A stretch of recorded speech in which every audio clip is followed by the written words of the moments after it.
are two supporters of the Ebony Alert system. Reverend Denise Walden Glenn is here with us. She's with Urban Christian Ministries, and Dontea Davis, a community organizer who helped initiate this push. Thanks to both of you. And Dontea, I'll start here with you. I wonder if you could just sort of make the case to viewers, and we heard a little bit of it there, but why is something like this needed, you believe? Oh my goodness. This is needed because our lives are at stake, right? Our children's lives are at stake. They're going missing at disproportionate levels, and nothing's being done about it. Like literally, every other day you see on Facebook a child is missing. Where's the alarm? Sound the alarm, a baby is missing. But you see nothing. We have to go out there on our own, and so that's why the Ebony Alert is so important. Yeah, just to follow up on that, Reverend Denise, how you mentioned people are going on Facebook and they're doing this work, but how important is it to have something that is an actual system, right? So that there is a means by which you can share this information more broadly rather than just relying on something like Facebook. I mean, it's vital. It makes the difference between life and death. Right?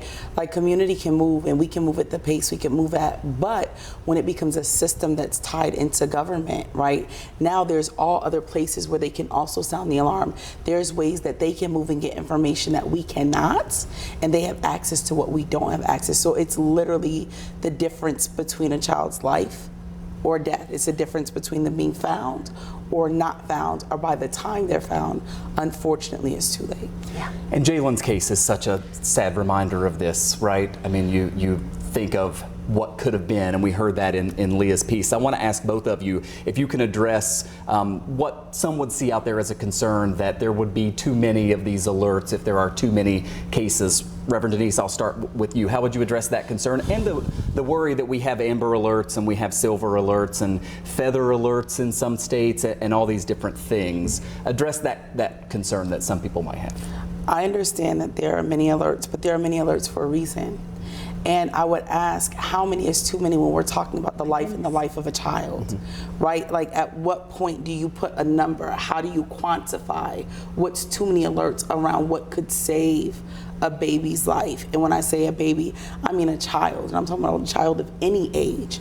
I don't think there can be too many alerts. And again, we have the different systems and they all operate for a reason.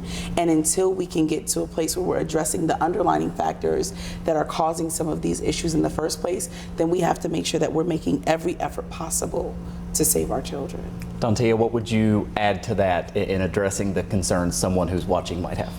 I would add, too many alerts. How many have you gotten this year? From amber, from silver.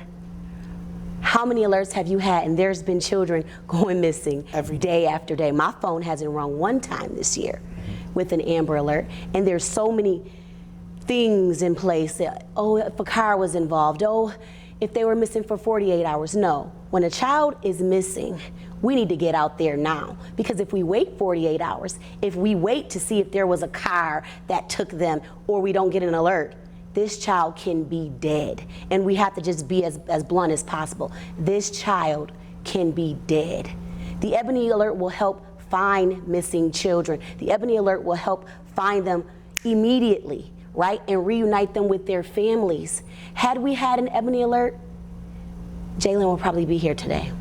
I only have about 45 seconds left, but if both of you can squeeze in here really quickly, just logistically, how do you see this moving forward? Obviously, a state law is needed, right?